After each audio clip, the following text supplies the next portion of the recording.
Colonel Sanjeev Kumar ji. महाराज जी, जैसे कि हम शास्त्रों में पढ़ते हैं कि हमें किस्मत के हिसाब से सुख और दुख भोगना पड़ता है, तो क्या हम राधा जी का सिमरन करके दुखों को कम या उन्हें सहन करने की शक्ति जड़ से नष्ट कर सकते हैं? क्योंकि पाप ही तो हमें दुख देता है।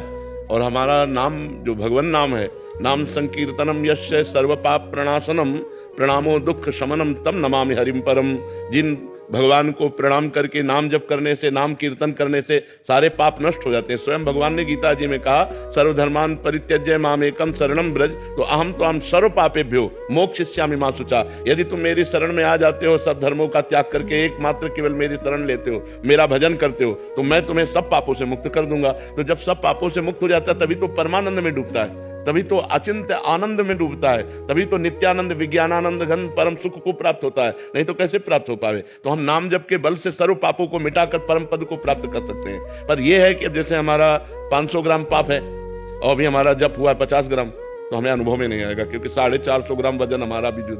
अब हमारा जब 600 ग्राम होगा तब सब विध्वंस होकर परमानंद की अनुभूति हो जाएगी। इसलिए हमें नाम जप बढ़ाते रहना चाहिए। हमें ये नहीं देखना चाहिए कि अभी जो हम 1 साल से नाम जप कर रहे हैं वो कुछ लाभ दे रहा है कि नहीं, क्योंकि वो पहला काम अटैक करेगा आपके पापों के ऊपर।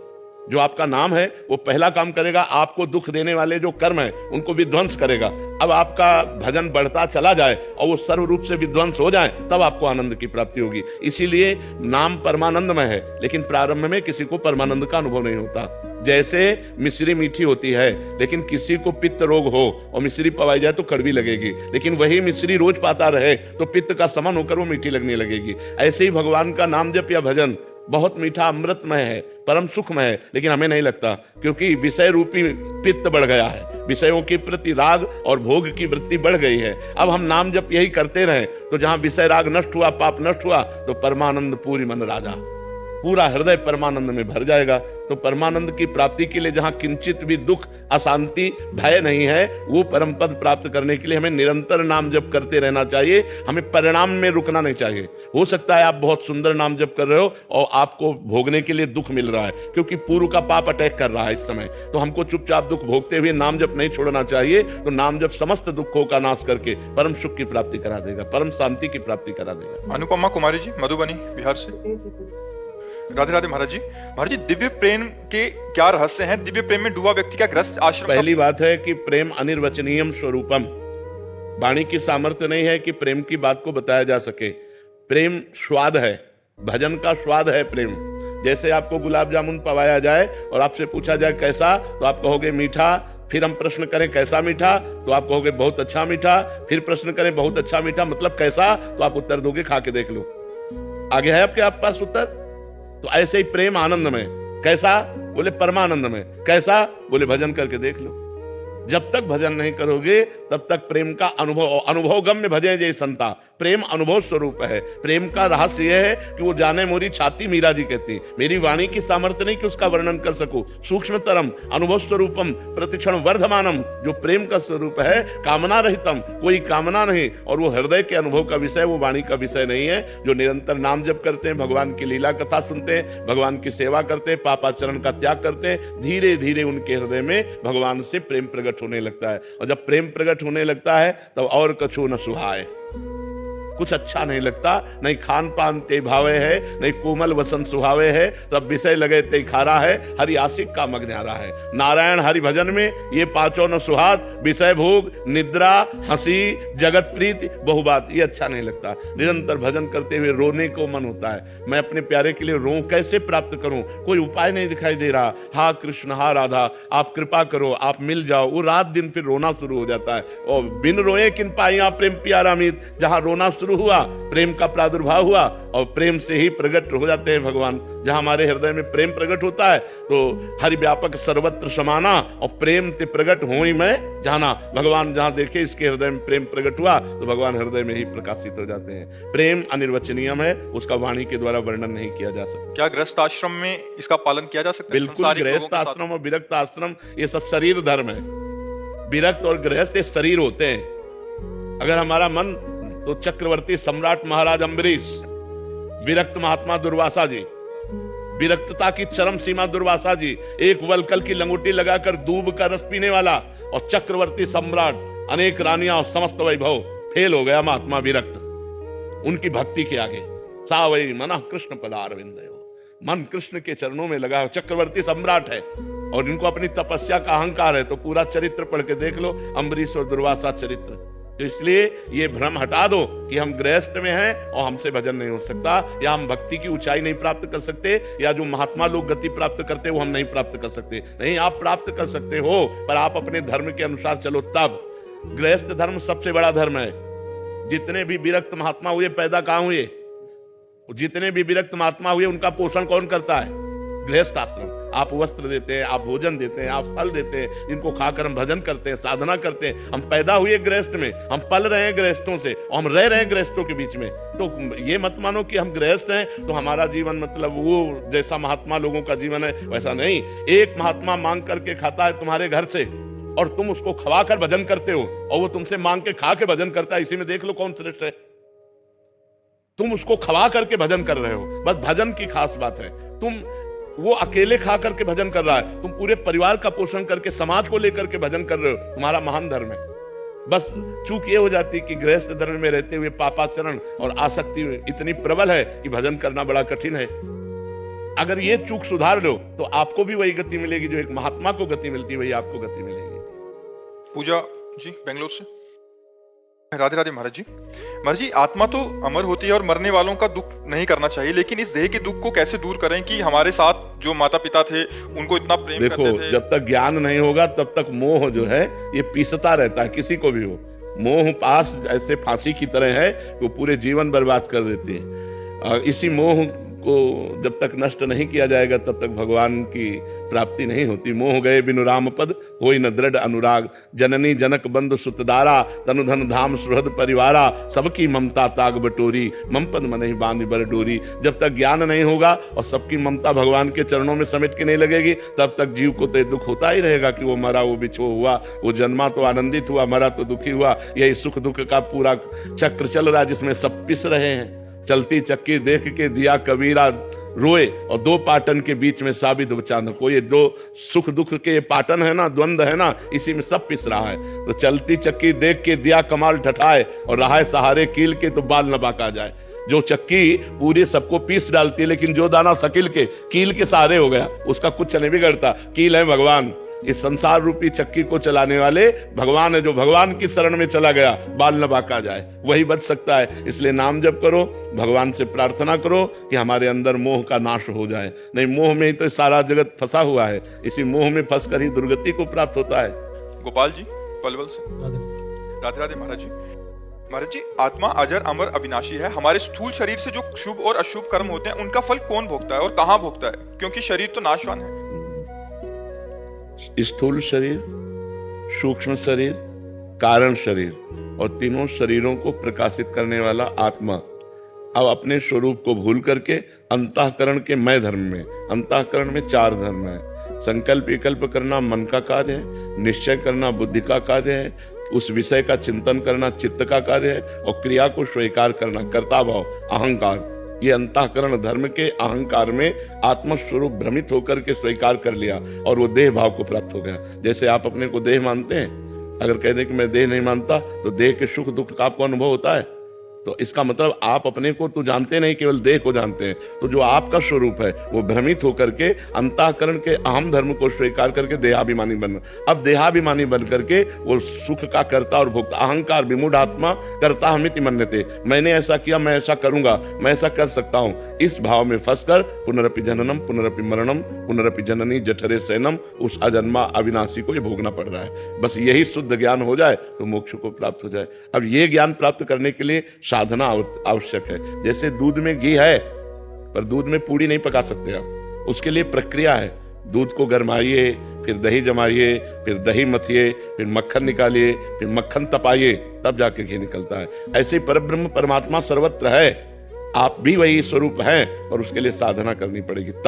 तप के द्वारा जब अंतःकरण पवित्र होगा तो आप साक्षी भाव को प्राप्त हो जाएंगे। आपको पता चलेगा कि मैं अलग हूं और ये सिस्टम अलग है प्रकृति का। ये प्रकृति का सिस्टम है। जो आप परमात्मा स्वरूप होकर भी प्रकृति में आसक्त हो गए तो आपकी दुर्गति हो गई। अब अनासक्त होने के लिए आपको साधना करनी पड़ेगी, भजन करना पड़ेगा, तपस्या करनी पड़ेगी, तब आप अपने स्वरूप को प्राप्त होंगे। समझ पा रहे आप? सूरज जी राधे राधे महाराज जी। महाराज जी, मानसिक दीक्षा का क्या स्वरूप है? मानसिक दीक्षा किसकी होती है? जब हम किसी महापुरुष में अत्यंत आसक्त हो जाते हैं और वो प्रगट में नहीं होते हैं, तब वो आकर के मानसिक दीक्षा देते हैं। जब हम जैसे भाई जी महाराज, रामकृष्ण परमहंस जी, बड़े दिव्य महापुरुष, हमारी आस्था हो गई और हमारी दृढ़ आस्था कि हमारे यही गुरु हैं, और हम अंदर से पूर्ण मनोयोग से उनका ध्यान करते हैं, तो हमारे मन में जागृत हो जाएंगे और मानसिक दीक्षा देकर हमारा कल्याण कर देंगे। समझ पा रहे हो? वो दिव्य महापुरुषों द्वारा होते हैं। अगर हम कैसी ऐसे अव्यक्त महापुरुष पर श्रद्धा करते हैं जिनका शरीर इस समय वर्तमान में है नहीं, तो फिर वो अव्यक्त रूप से आकर हमारे मन में मानसिक दीक्षा देते हैं।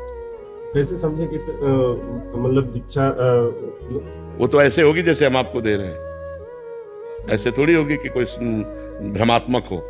स्पष्ट आपको प्रतीत होगा, हमारे गुरुदेव हमारे सामने आए, हमको मंत्र दिए, हमको ऐसा कि पूरा अनुभव होगा। वो किसी समझने की जरूरत थोड़ी, वो तो जैसे हम आप बात कर रहे हैं ऐसे बात होगी।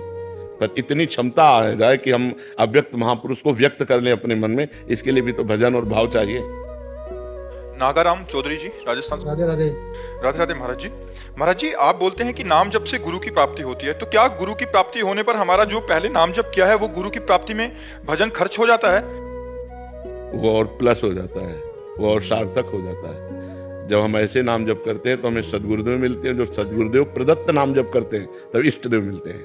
तो वो इष्ट देव के मिलन की ही सीढ़ी बन जाता है, वो उठा करके आपको अध्यात्म की ऊंचाई में पहुंचा देगा। नाम जप कभी व्यर्थ थोड़ी होता है। समझ पा रहे आप? हाँ, जैसे आपके घर में पैसा जमा है, वही बैंक में पहुंच गया तो बैंक में ब्याज सहित मिलने लगा और सुरक्षित हो गया।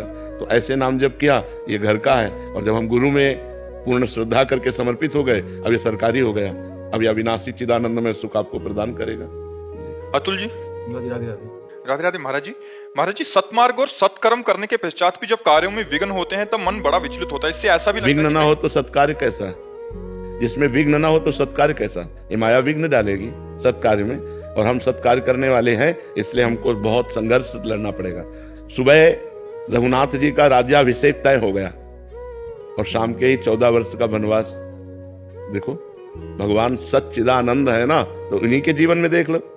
सुबह रघुनाथ जी का राज्याभिषेक होने वाला, पूरी अवध में आनंद बधाइयां बजने वाली हैं, और शाम के ही शोक पूरी अयोध्या में छा गया। माता कैकेयी जी के द्वारा ये 2 वरदान मांगे गए, 14 वर्ष विशेष उदासी, भगवान का वनवास और भरत जी का राज्याभिषेक। महाराज का प्राण छूट जाता है, दशरथ जी का, सब माताएं वैधव्य को प्राप्त होती है। पूरी अयोध्या 14 वर्ष तक वियोग अग्नि में जलती है, और कहाँ सुबह आनंद होना था। तो भगवान ने अवतार लेकर ही हमको शिक्षा दी कि मृत्युलोक में मानव जीवन संघर्षमय है, इसमें हमें लड़ना पड़ेगा। विपत्ति, अपमान, असफलता, इनको रौंदना पड़ेगा। तपस्या के बल से, भजन के बल से, तीर्थयाटन, जन समुदाय की सेवा, इन पवित्र कार्यों के द्वारा हम बलवान बने और इस माया के द्वारा दिए हुए विघ्नों को रौंदे और फिर निकल। ये तो विक्षेप पड़ेगा। हमारी किसी पूजा पाठ की त्रुटि से तो नहीं ऐसा होता? नहीं, ऐसा नहीं होता। ये माया का कार्य है। माया स्वयं अपना स्वरूप प्रकट करती है जब, तो 3 गुण है, सत्वगुण, रजोगुण, तमोगुण, और यही कोई न कोई रूप रख करके विक्षेप पहुंचाते हैं हमारे मार्ग में। तो हमको नाम जप के द्वारा, अध्यात्म के ज्ञान के द्वारा, उसके द्वारा पहुंचाए हुए विक्षेपों से आगे निकल जाना है। बड़े बड़े सिद्ध संतों के जीवन में विक्षेप हुए हैं, तो फिर अपने लोग तो साधारण जीव हैं, बड़े बड़े सिद्धों के जीवन में विक्षेप पहुंचे हैं। तो हमको चिंता नहीं करनी, हमें संघर्ष करना है, हमें हारना नहीं, निराश नहीं होना, उदास नहीं होना, और ये निश्चय रखना है इसी जन्म में हम माया पर विजय प्राप्त करके भगवान को प्राप्त करेंगे, क्योंकि हम भगवान की शरण में हैं, भगवान का नाम जप करते हैं। ये निश्चय कभी बदलने ना पावे, ये निश्चय दृढ़ रहे, भगवान का भरोसा दृढ़ रहे और भगवान का नाम जप चलता रहे, आप विजय को ही प्राप्त होंगे। भगवान को अधीन कर लेता है भगवान का सुमिरन करने वाला। सुमिर पवन सुत पावन नामू, अपने बस करी राखे रामू। तो जिसके अधीन भगवान है, फिर उसका कौन बाल बाका कर सकता है? मुख में हो राम नाम, राम तेरे हाथ में, बंदे तू अकेला नहीं, राम तेरे साथ में। राम हाथ में हो जाते हैं तो अखिल कोटि ब्रह्मांड नायक भगवान तुम्हारे हाथ में हो जाएंगे यदि नाम जप करोगे। मुख में हो राम नाम, राम तेरे हाथ में, बंदे तू अकेला नहीं, राम तेरे साथ में। बस विधि का विधान जानी, हानि लाभ सही, जाहि विधि राखे राम, ताहि विधि। बड़ा आनंद का मार्ग है जी। वंदना उपाध्याय जी। राधे राधे महाराज जी। महाराज जी, भगवत गीता में श्री कृष्ण जी ने कहा है कि न मैं भक्तः प्रणश्यति, अर्थात मेरा भक्त का कभी नाश नहीं होता। तो क्या सभी नाम जप से भगवत धाम को प्राप्त हो जाएंगे? हाँ, लेकिन सभी नाम जप करते कहाँ हैं? सभी भगवान के आश्रित कहाँ हैं? गीता जी में लिखा है कि जो दुष्कृति है, मूढ़ है, नराधम है, वो मेरी शरण में नहीं आते। रामचरितमानस में लिखा है, पापवंत कर सहज स्वभाऊ, भजन मोर ते भाव न काऊ, जो पे दुष्ट हृदय सोई होई, मोरे सन्मुख आव की सोई। तो सब कहाँ नाम जप करते हैं, सब कहाँ भगवान के शरण में। अगर ऐसा हो तो विश्व मंगल स्वरूप हो जाए, अभी राम राज्य छा जाए। यदि हम भगवान के शरणागत होकर पापाचरण का त्याग करके नाम जप करें, अभी हमारा मंगल हो जाए, अभी हमारा कल्याण हो जाए। अमित जी। राधे राधे महाराज। राधे राधे महाराज जी। महाराज जी, कभी ऐसी परिस्थितियां उत्पन्न हो जाती हैं कि हमारे द्वारा बनाया गया दैनिक नियम था जो नाम जप का, तो पूरा नहीं हो पाता। ऐसे में नियम भंग होने के कारण हमें नाम जप का पुण्य प्राप्त हो सकेगा या नहीं? अगले दिन फिर हम प्रयास, जैसे आपका 11 माला का नियम है, आज आपने 2 माला जप किया, तो अगले दिन की 11 प्लस 9। अगर आपका 5-6 दिन छूट जाता है तो 4-4 माला बढ़ाते चले जाइए रोज दिनचर्या में, और उनको पूरा कीजिए। इससे हमारा भजन बढ़ेगा, इससे हमारा सुकृत बढ़ेगा, इसमें हमारा मंगल होगा। नियम निष्ठा नहीं तोड़नी चाहिए। मतलब किसी समस्या में हम फंस गए, अब 10 दिन हमसे हमारी दिनचर्या नहीं हो पाई, तो अब हम 11वें दिन मान लो 11 माला, तो 11 माला और 5 माला एक्स्ट्रा करते हैं। अब तब तक हम 5 माला एक्स्ट्रा करते चले जाएंगे जब तक हमारा 10 दिन का वो पूरा कवर नहीं हो जाएगा। ऐसे भजन किया जाता है। गृहस्थी में समस्याएं आ सकती हैं कि आप नियम पूरा नहीं कर सकते, तो उसको अगले दिन पूरा कीजिए, उसके अगले दिन पूरा कीजिए, 3 दिन में 4 दिन में उसकी कमी को पूरी कीजिए। समझ पा रहे हैं आप? सुनीता जी मेरठ से। श्री हरिवंश महाराज जी। महाराज जी, अगर भगवान के समक्ष किया गया संकल्प पूरा ना कर पाए तो प्रभु क्षमा कर देते हैं? अरे हम बच्चे हैं, हमारा क्या संकल्प। हमसे तो गलतियां होती ही रहेंगी, हमसे तो त्रुटि होती ही रहेंगी, पर प्रयास करें, जो हम नियम लें उसको पूरा करें, प्रयास करें। अगर हम प्रयास में असफल होते हैं तो भगवान नाराज क्यों होंगे? वो बहुत गंभीर पिता हैं, वो उदार शिरोमणि पिता है, हम उनके बच्चे हैं। बच्चों से त्रुटि हो जाए तो पिता नाराज थोड़ी होते हैं। वो तो बहुत बड़े हैं, बहुत कृपालु हैं, बहुत उदार हैं। पर हमें चाहिए कि हम जो नियम लें, जो संकल्प करें, उसे पूरा करना चाहिए। ऐसे ऐसा संकल्प नहीं लेना चाहिए, लेकिन जो संकल्प ले उसे पूरा करें। अगर नहीं कर पाते हैं तो भगवान से निवेदन करें, प्रार्थना करें कि प्रभु हमें बल दो, मैं उस संकल्प को पूरा करूं। बकाया उसमें कोई हानि नहीं है कि कोई हानि हो जाएगी। वो मंगल भवन अमंगल हारी है, कभी अमंगल तो कर ही नहीं सकते जी। राम चौधरी जी। महाराज जी, आपके चरणों में कोटि कोटि प्रणाम। गुरुदेव भगवान, आपकी कृपा से नाम जप हो जाता है, लेकिन मेरे से और साधन नहीं बन पा रहे। जैसे कि मतलब कोई भी नियमावली हो या पाठ आदि हो, मेरी श्रद्धा चलेगा, बस केवल नाम जप करते रहो, इसी से भगवत प्राप्ति हो जाएगी। निरंतर नाम चलाते रहो, बस इसी से काम बन जाएगा। पर पापाचरण नहीं होना चाहिए, साइड में परहेज है, दवा के साथ साइड में परहेज है। अगर गंदे आचरण करोगे, पापाचरण करोगे, तो नाम जब उसी को भस्म करने में लगा रहेगा तो तुम्हें आनंद की अनुभूति कब होगी? इसलिए पापाचरण का त्याग करके यदि केवल नाम जप किया जाए तो नाम जप मात्र से ही भगवत प्राप्ति हो जाएगी, सब दुखों का नाश हो जाएगा, सर्वानंद हो जाएगा। भगवान का नाम सर्व सामर्थ्यशाली है। हर्षिता। महाराज जी, मेरा प्रश्न है कि हम अपने हर कार्य, हर परिणाम के लिए खुद को भगवान के चरणों में समर्पित कर देते हैं, तो क्या ये समर्पण हमें आलस से प्रदान तो नहीं करते? नहीं, कैसी बात करते। भगवान का समर्पण वीरता प्रदान करता है कि आलस से? भगवान के चरणों में समर्पण कर देने का मतलब सर्व मंगलमय, और वो बहुत धन्यवाद है कि आप हर क्रिया को भगवान के चरणों में समर्पित करके करें। अगर ऐसा कुछ है कि भगवान सब कर देंगे, हम पापाचरण करते हैं, फिर गलत बात है, ये कायरता होगी।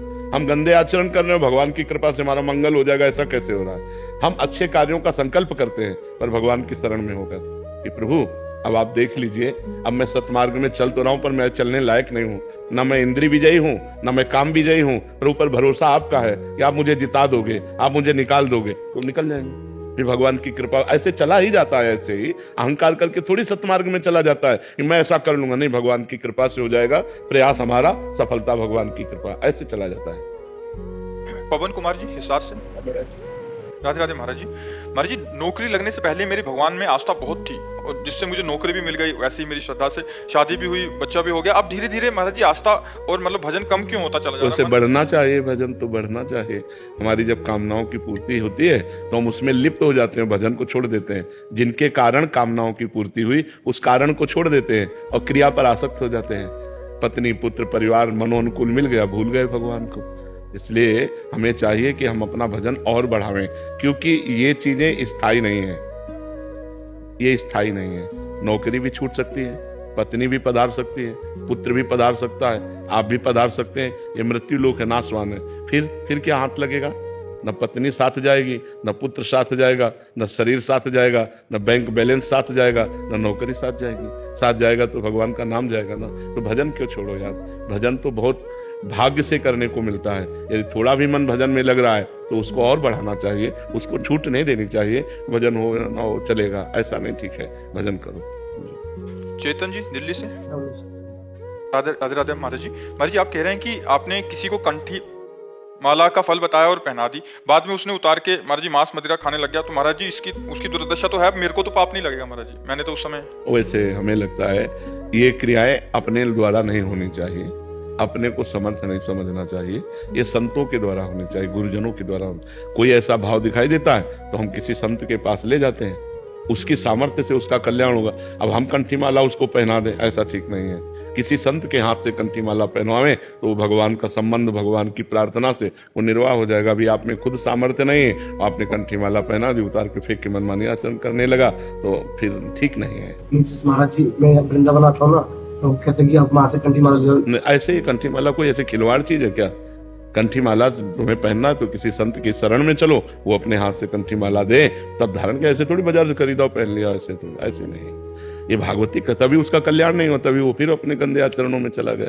नहीं, कंठी माला का प्रभाव है, जिनके गलों में कंठी बंध गई, हमें लगता है कि वो जीवन में शराब नहीं पिएंगे, मांस नहीं खाएंगे, गलत आचरण नहीं करेंगे, डरेंगे कि हमने कंठी बांध रखा है। डर लगता है, जैसे कंठी बांधे ना तो डर लगता है कि यार हम तिलक लगाएं, कंठी बांधे, भगवान के विरुद्ध आचरण कैसे करें।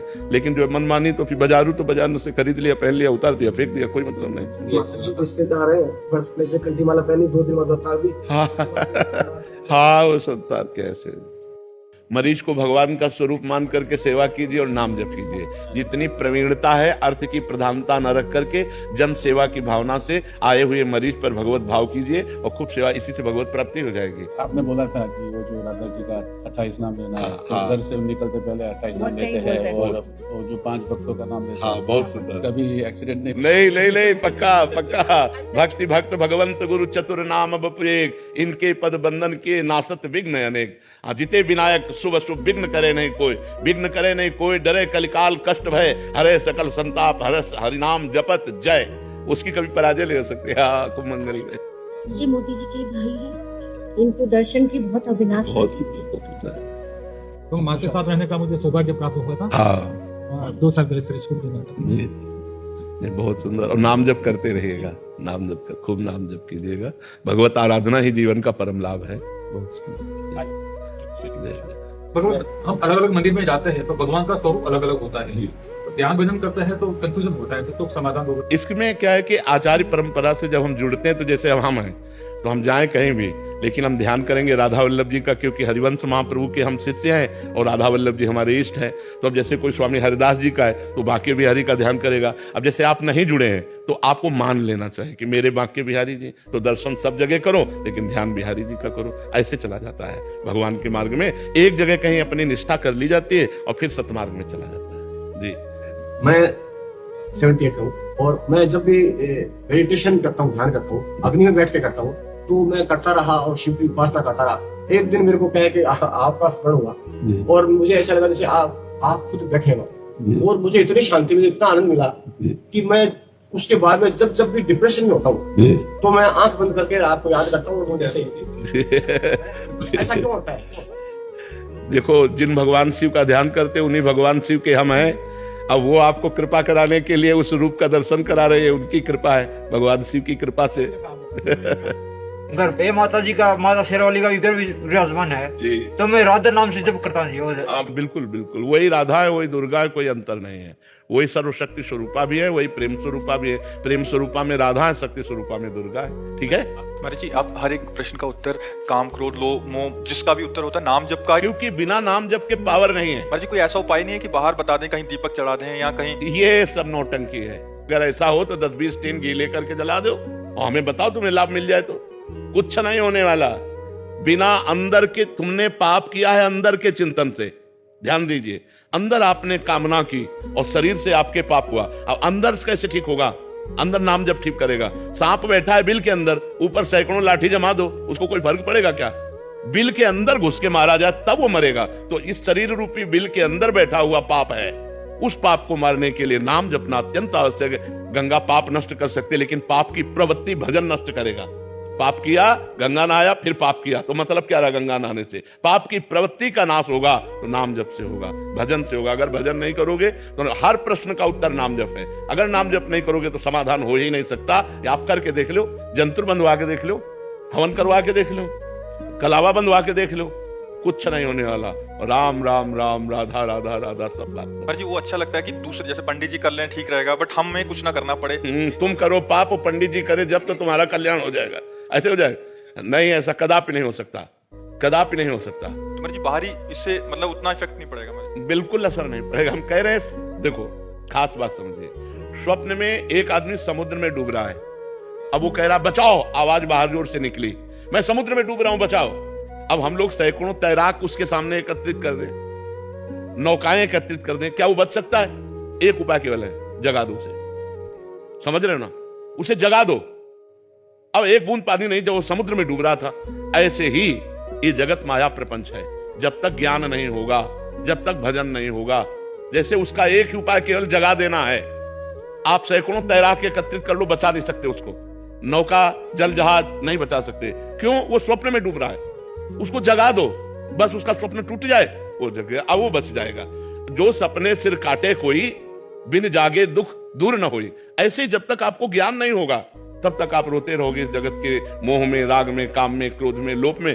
थोड़ा दान पुण्य किया, थोड़ा पाप नष्ट हुआ, फिर पाप किया, फिर इससे काम नहीं बनेगा। काम बनेगा पाप की जड़ का नाश हो, और पाप की जड़ है पाप की प्रवृत्ति। उस प्रवृत्ति में जब तक ज्ञान नहीं जागृत होगा, तब तक बात नहीं बनेगी। इसलिए खूब नाम जप करना अत्यंत अनिवार्य है। और कैसे पता लगेगा कि हमारे पाप नष्ट हो रहे हैं और हो गए हैं? जैसे जैसे पाप नष्ट होते जाएंगे, चिंता, शोक, भय, ये सब नष्ट होता जाएगा। अपने अंदर अपने आप हृदय में आने लगेगा, मैं निष्पाप हो गया हूँ। अपने आप हृदय में आने लगेगा, मेरे पाप कम हो रहे हैं। अपने आप अनुभव में आएगा। जैसे जैसे भजन बढ़ता चला जाएगा, भगवान प्रिय लगने लगे, धर्म प्रिय लगने लगे, गंदे आचरणों से घृणा होने लगे। ये है पवित्रता का लक्षण। पापी पुरुष के हृदय की स्थिति क्या होती है? हर समय वो चिंता, डिप्रेशन, शोक में रहता है। हाँ, निगेटिव, उसका हर चिंतन निगेटिव हो, यहां तक निगेटिव हो जाएगा कि करने की वो सोच लेगा।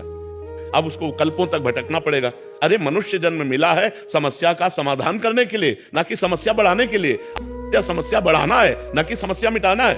लोग समझते नहीं है, सोचते हैं आप कर लेंगे तो हम समस्याओं का निदान कर लिया, और घोर समस्या में फंस गए। समस्या का निदान करने का उपाय मनुष्य शरीर था, उसको खो दिया। अब तो सवाल नहीं उठता। 83,99,999 योनियों में एक भी योनि ऐसी नहीं है जिसमें आप भजन करके भगवान को प्राप्त कर लें। 84 लाख योनि की पूर्ति मनुष्य शरीर से होती है। इसी मनुष्य शरीर से भजन करके हम अपना कल्याण कर सकते हैं। समस्त समस्याओं का निदान भजन है। अगर भजन नहीं तो कुछ नहीं है।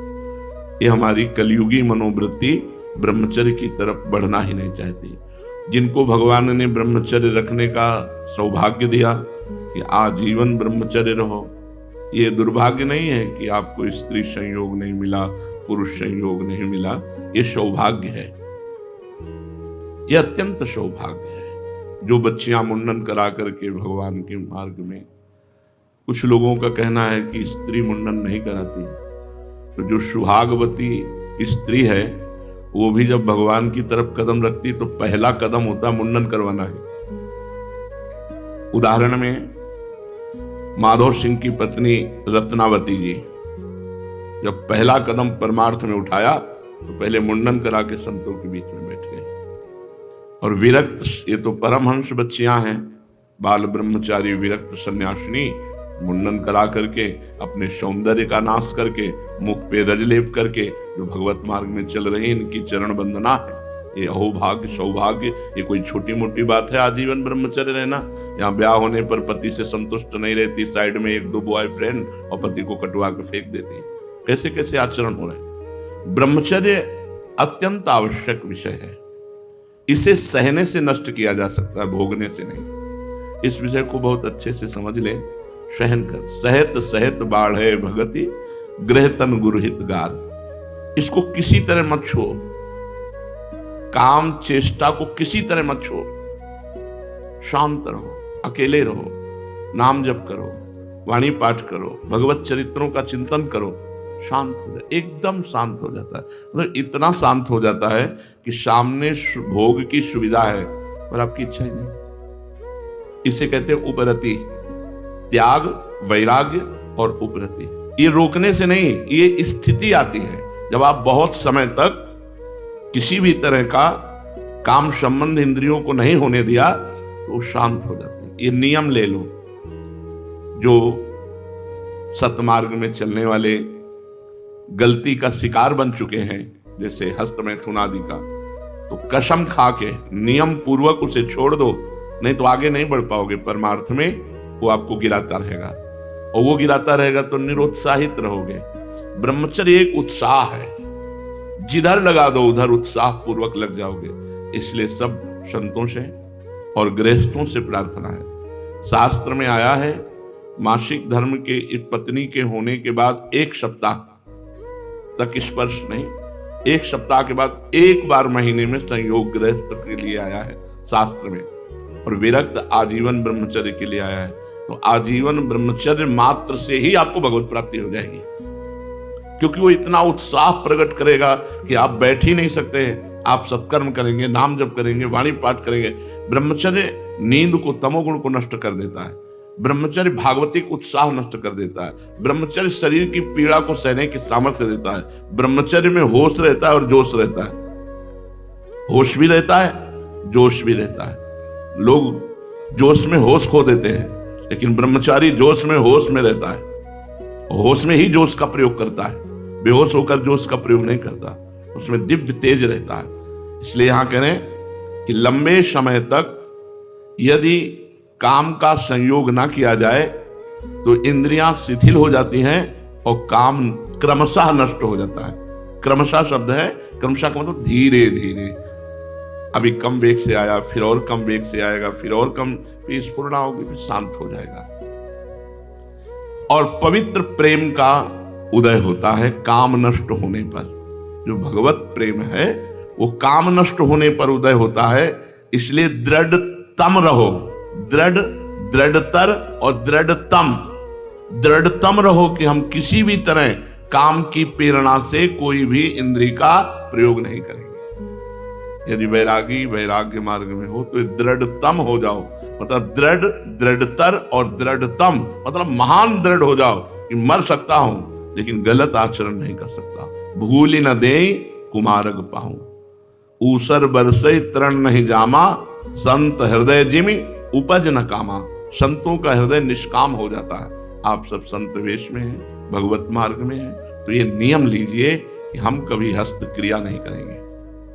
अंदर से नियम लीजिए कि कभी हस्त क्रिया नहीं करेंगे।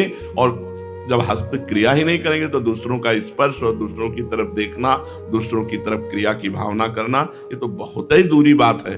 साधक को कभी ऐसे संकल्प न बनने देना, क्योंकि सबसे पहले विषयों का ध्यान होता है,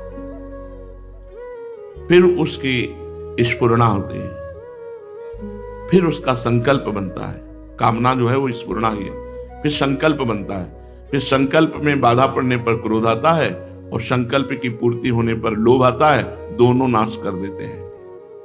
क्रोध से मूढ़ता, मूढ़ता से स्मृति का नाश, स्मृति से बुद्धि का नाश। ध्यायतो विषयान पुंसान संगास तेषूप जायते, संगात संजायते कामा, कामात क्रोधो भी जायते, क्रोधात भवति सम्मोहा, सम्मोहा स्मृति विभ्रमा, स्मृति भ्रंशात बुद्धिनाशो, बुद्धिनाशात प्रणश्यति। साधक को ध्यान रखना चाहिए कि जैसे काम का चिंतन हुआ तत्काल हटाओ उसको। संगास तेषूप जायते, संग करने की इच्छा हो जाएगी। संग करने की इच्छा होते ही काम बलवान हो जाता है और वो संकल्प बना लेता है। संकल्प बनाते ही क्रोध सम्मूढ़ता या लोभ सम्मूढ़ता, दोनों स्मृति का नाश करके बुद्धि का भ्रष्ट हो जाना, तो परमानंद की प्राप्ति फिर नहीं हो पाती। तो जो हमारे परमार्थ में सबसे ज्यादा घातक वस्तु है वो है काम। इस काम से सब लोग पीड़ित हैं, पूरा चराचर जगत पीड़ित है। अगर कोई बच सकता है तो नाम जापक, भगवत मार्ग का पथिक, संयम से चलने वाला। ये अविद्या है शरीर। इस शरीर को बहुत पुष्ट करना, बहुत बलवान करना ठीक नहीं। हमारे अंदर जब काम सताए, जब हमारे अंदर ऐसी गंदी प्रेरणाएं आए, तो हमें उपवास का आश्रय लेना चाहिए।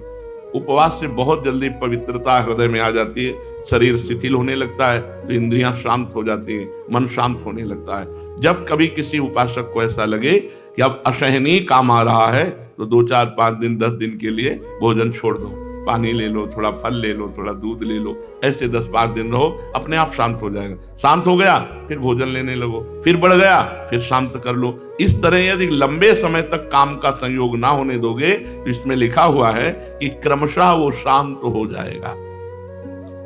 विश्वास करो, भगवान सदा ही तुम्हें देख रहे हैं, तुम्हारे अत्यंत समीप हैं, तुम्हारी प्रत्येक स्थिति को वो जांच रहे हैं। अंदर जो तुम्हारी स्थिति है उसको वो जांच रहे हैं, तुम्हारी हर एक हरकत को वो देख रहे हैं। साधु, साधक, भक्त, वैष्णव बड़े ध्यान से सुनो, जिनकी तुम आराधना करके प्रसन्न करना चाहते हो वो भगवान तुम्हारे साथ हैं, तुम्हारी अंदर की स्थिति को देख रहे हैं, बाहर की परिस्थिति को देख रहे हैं, तुम्हारी एक एक हरकत को देख रहे हैं। जब तुम कोई हरकत करो तो तुम्हें ध्यान आना चाहिए कि प्रभु देख रहे हैं। क्या मैं इस हरकत से प्रभु को प्रसन्न कर पाऊंगा? ये हरकत करूं, गंदी बात करूं और फिर मैं प्रभु से कहूं प्रभु तुम प्रसन्न हो जाओ, तुम हमारे स्वामी हो। बस विश्वास पूर्वक तुम्हें यह समझने की जरूरत, बहुत जल्दी ठीक हो जाओगे कि हर समय प्रभु हमारी बात देख रहे हैं, हमारी चेष्टा देख रहे हैं। भगवान यद्यपि तुम्हारे परम सुहृद हैं, निकट से निकट केवल भगवान ही हैं और सब दूरी है। शरीर के संबंधी भोग, शरीर संबंधी रिश्ते नातेदार, ये सब विनाशी हैं, ये सब दूर हैं। तुम अविनाशी हो और तुम्हारे भगवान अविनाशी है। तुम्हारे निकट से निकट, निकटतम केवल भगवान है। सच्चे मन से अब उन्हें अपना परम सुहृद समझकर पुकारोगे तो तत्काल तुम्हारी सुनवाई होगी और भगवत कृपा उतरेगी और तुम्हें तुम्हारी स्थिति से ऊपर उठाकर परम दुखों से पार कर देगी। भगवान परम दयालु है। तुम चाहे कितने पतित हो, कितने ही पातकी हो, कितने ही घृणित क्यों न हो, भगवान का ऐसा स्वभाव है कि वो कभी किसी से घृणा नहीं करते, तो तुमसे भी घृणा नहीं करते। तो तुम इस बात को समझकर कातर स्वर में उन्हें पुकारो, वो एक क्षण में तुम्हारी स्थिति बदल देंगे। बिल्कुल कहता हूं, एक क्षण में स्थिति बदल देंगे। भगवान का परम आश्रय लो, अन्य आश्रयों का त्याग करके। इस संसार में कोई भी तुम्हें अपना नहीं मानता, हृदय से कोई नहीं मानता। ये बाहरी संबंध सुखों के लिए हैं। हम तुम्हें भोग कर सुख ले लें, तुम्हारे द्वारा सुख ले लें तो तुम हमारे प्रिय, और अगर जिस दिन ये पता चला कि हमारे लायक नहीं रहा तो फिर देखो कोई नहीं पूछता। तो इसलिए तुम भगवान का परम आश्रय लो और भूल जाओ अपने रिश्ते नातेदारों को, भूल जाओ सारे संबंधों को।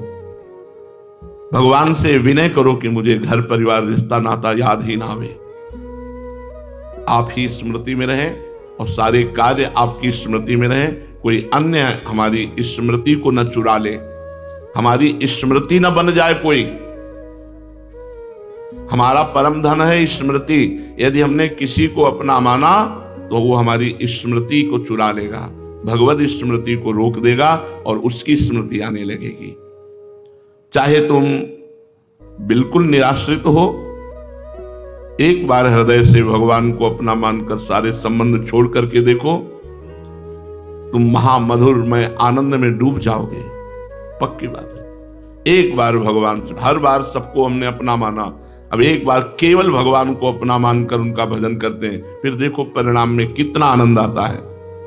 सर्वशक्तिमान भगवान, तुम्हारा दुख चाहे कितना भी प्रबल हो, संकट चाहे कितना पहाड़ जैसा हो, तुम्हारी विपत्ति चाहे किसी से भी ना टलने वाली हो, भगवान की कृपा शक्ति के सामने सब तुच्छ है। तुम विश्वास करके भगवान की शरण में हो, भगवान का नाम जप करो, सर्वशक्तिमान भगवान को पुकारो, वे तुम्हारी विपत्ति, तुम्हारे संकट, तुम्हारे दुख ये क्षण में हर लेंगे। तुम्हें दिखाई देगा भगवान तुम्हारी सहायता कर रहे हैं, तुम्हें अनुभव में आएगा कि भगवान तुम्हारी सहायता कर रहे हैं और तत्काल तुम्हारे पहाड़ से पहाड़ दुख भस्म हो जाएंगे, ढेर हो जाएंगे, धूल बन जाएंगे। पर किसी अन्य का आश्रय मत लो, केवल भगवान का विश्वास करो। भगवान सर्वलोक महेश्वर है, ईश्वरों के भी महान ईश्वर हैं। तुम पर चाहे जिस ग्रह की विपरीत दशा हो, बोले शनि 7.5 है, अमुक ग्रह हमारे विपरीत है, तो घोड़े की नाल की अंगूठी बंधवाने से शनि अनुकूल नहीं हो जाएगा, राधा राधा कहने से अनुकूल होगा। भगवान सर्वलोक महेश्वर हैं, ईश्वरों के भी महान ईश्वर हैं। कैसी भी नीच कुग्रह की दशा हो, तुम और आश्रय मत लेना। हरिवंश महाप्रभु ने 2 पदों में वर्णन किया है।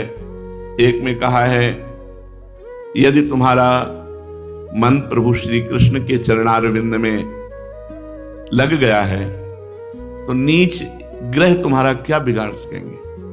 जो पे कृष्ण चरण मन अर्पित तो करी हैं का नवग्रह रंग, ये बेचारे गरीब नवग्रह। क्यों? क्योंकि ईश्वरों के ईश्वर सर्वलोक महेश्वर भगवान की शरण में है, वे तुम्हारे ऊपर कोई कुप्रभाव नहीं दिखा सकते। कोई ग्रह नक्षत्र, कोई भी गांव में एक दूसरे से लड़ाई लड़ने लगते, जैसे घर से निकले खाली बाल्टी लेकर के पानी लेने जा रहा है, अब उससे लड़ जाएगा, हमारा अपशकुन कर दिया खाली बात। कुछ नहीं, ये सब बाहरी बातों से नहीं।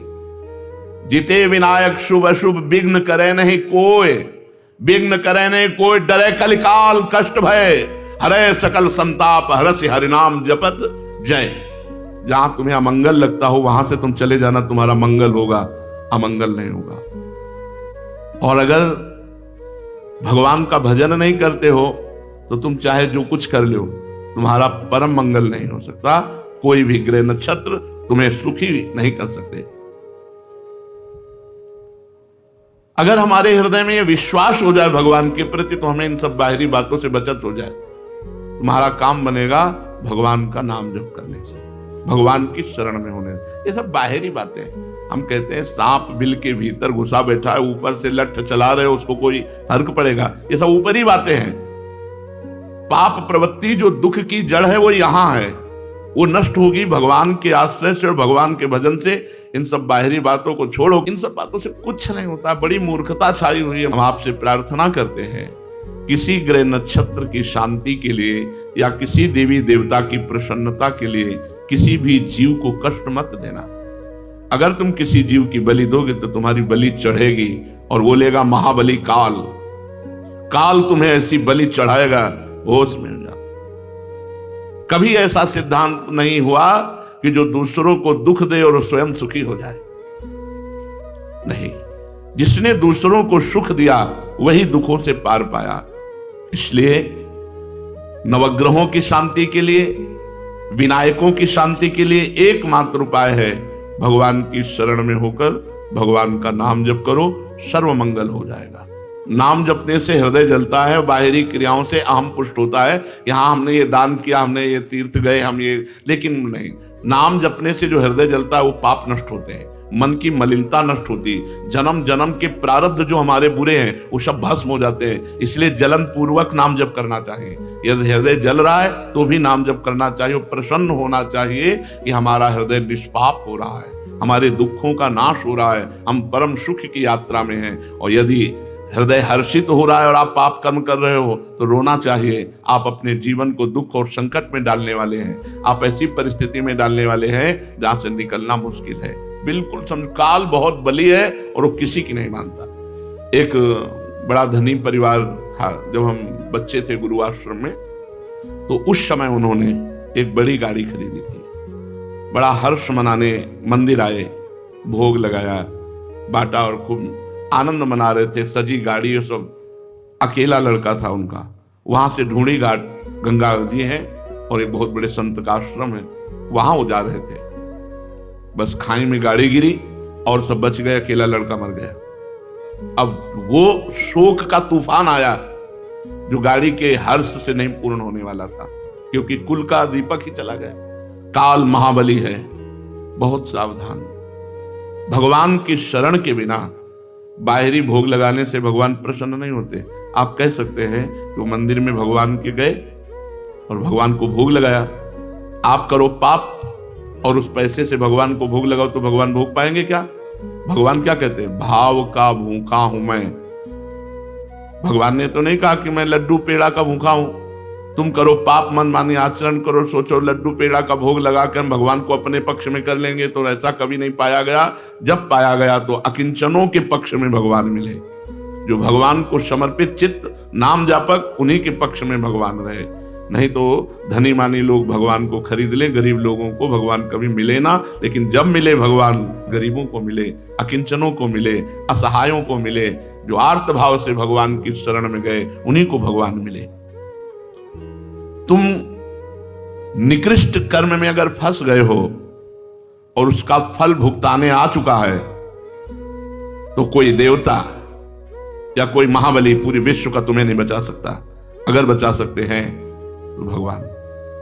हमसे निकृष्ट कर्म हुआ, वो हमें फल देने के लिए प्रस्तुत हो गया, अब हमें बचा सकते हैं तो सिर्फ भगवान बचा सकते हैं, दूसरा कोई नहीं बचा सकता। भगवान को पुकारो, बड़े से बड़ा देवता या दैत्य या ग्रह या नक्षत्र या भूत या पिशाच, कोई भी हो तुमसे डरेगा। तुम भगवान के हो इसलिए तुमसे डरेगा। हृदय से भगवान की शरण में हो जाओ। इन भूत पिशाच गलत ग्रह नक्षत्रों का बस उन्हीं के ऊपर चलता है जो भगवान का आश्रय लेकर भगवान का भजन नहीं करते। जो भगवान का आश्रय और भजन करते हैं उनके ऊपर कुछ नहीं, जादू टोना। कई लोग एकांतिक में प्रश्न करते हैं, इन नजर लग जाती है क्या? हमारे ऊपर लगा के देखो नजर, कितनी नजरें लगी। अरे ऐसे किसी की नजर, किसकी नजर में इतनी ताकत है नजर में कि दूसरे का बुरा कर दे। हमारे कर्म यदि बुरे नहीं है तो किसी की ताकत नहीं, किसी की नजरों में ऐसी ताकत नहीं कि हमारा बुरा कर दे। और हम यदि बुरे आचरण वाले हैं तो कोई भी सुख हमको नहीं मिलेगा, वो दुख में परिणित हो जाएगा। इन सब बाहरी बातों पर सत्संगी लोग ध्यान न दें। यो नजर लग जाती है, बिल्ली रास्ता काट गई, वो बाल्टी खाली मिल गई, कुछ भी ऐसे, या ग्रह नक्षत्र कोई अब ऊपरी चक्कर या भीतरी चक्कर, ये सब दलित दुराएं भजन न करने वालों के ऊपर लगती हैं। भजन करने वालों के ऊपर जहां राधा राधा राधा, वहां कोई बाधा ही नहीं है। भगवान पतित पावन है। जैसे सूर्य का स्वभाव ही है अंधकार नाश करना, चाहे कितना भी गहरा अंधेरा हो, सूर्य उदय होने के कुछ समय पहले ही वो नष्ट हो जाता है। ऐसे ही भगवान का नाम जापक जो है, भगवत प्राप्ति के पहले ही सब पाप ताप शोक सब नष्ट हो जाते। एक अद्भुत आनंद, वो शीतलता कहीं नहीं है जो शीतलता भजन में है। जो हृदय में शीतलता है, शांति है, सुख है, वो कहीं किसी में नहीं है। ये हम अपने छाती के अनुभव से कह रहे हैं कि कहीं नहीं वो शीतलता, वो सुख, वो शांति। फालतू की बातों में सत्संगी लोग ध्यान ना दें।